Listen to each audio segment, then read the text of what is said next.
আমি কথা কম বলবো, আমি যেটুকু পারবো আমি সেটুকুই বলবো। যে আমি একদিনে রাতারাতি কোনোদিনই সম্ভব করতে পারবো না। আমাকে সংসদে গেলে সবসময় শুনতে হয় ডাক্তারদের সম্বন্ধে অনেক কথা। আপনারা যারা সংসদ সদস্য তারা কি কোনোদিন গিয়ে দেখছেন?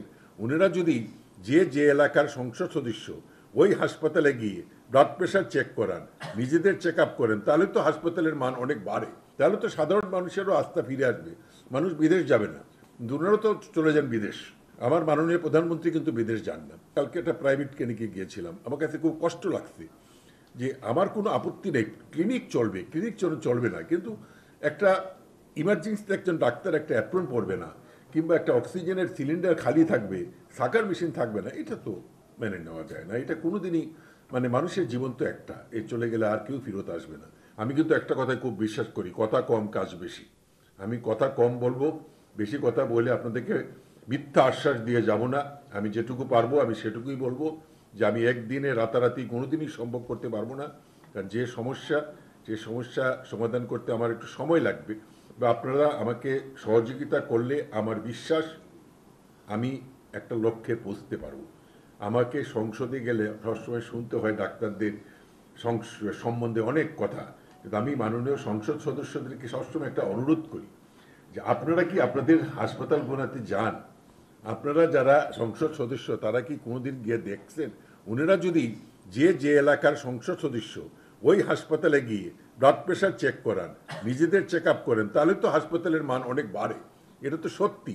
ওনারা যদি আস্থাটা প্রকাশ করতে পারেন তাহলে তো সাধারণ মানুষেরও আস্থা ফিরে আসবে, মানুষ বিদেশ যাবে না। ওনারাও তো চলে যান বিদেশ। সুতরাং এইটা তো আমাকে বলতে হবে। আমার মাননীয় প্রধানমন্ত্রী কিন্তু বিদেশ যান না, উনি চক্ষু বিজ্ঞান চক্ষু দেখান। আমি ঈদের আগে ওনাকে নিয়ে গেছিলাম বেগম ফজরতুন্নেসা হাসপাতালে, ওই যে গাজীপুর, ওখানে ওনার কিছু পরীক্ষা করার দরকার, পায়ে ব্যথা আমি ওনাকে বলছি যে আমরা বাংলাদেশি করব, আপনি ওইখানে করেন, যেহেতু ওনার মায়ের নামে ওনার সেন্টিমেন্ট, আর নাহলে আমার হাসপাতালে করেন, যেখানে করেন আপনি করতেন। সুতরাং এরকম সবাইকেই আমাদেরকে দেখতে হবে। আমাদের সিভিল সার্জন সাহেবরা যারা আছেন, এই চট্টগ্রাম মেডিকেল কলেজে কালকে একটা প্রাইভেট ক্লিনিকে গিয়েছিলাম, আমার কাছে খুব কষ্ট লাগছে যে আমার কোনো আপত্তি নেই, ক্লিনিক চলবে, ক্লিনিক চলবে না, কিন্তু একটা ইমার্জেন্সিতে একজন ডাক্তার একটা অ্যাপ্রন পরবে না, কিংবা একটা অক্সিজেনের সিলিন্ডার খালি থাকবে, সাকার মেশিন থাকবে না, এটা তো মেনে নেওয়া যায় না। এটা কোনোদিনই মানুষের জীবন তো একটা, এই চলে গেলে আর কেউ ফেরত আসবে না। সুতরাং এই জিনিসগুলো আমি আপনাদের কাছে সবিনয়ে অনুরোধ করছি। আমি একটা জিনিস মনে রাখেন, আমি কোনোদিন অভিযান চালাই না। আমি সাংবাদিক ভাইদেরকে সবসময় বলি, দিস ইজ নট অভিযান, দিস ইজ হচ্ছে ইন্সপেকশন, বাংলায় কি পরিদর্শন।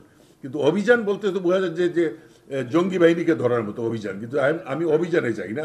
আমি ডাক্তাররা কিভাবে কাজ করছে, ডাক্তাররা ঠিক মতো কাজ করতে পারছে না, সুরক্ষা দিতে চাই। রুগীদের সুরক্ষা দেখার দায়িত্ব কিন্তু আমার।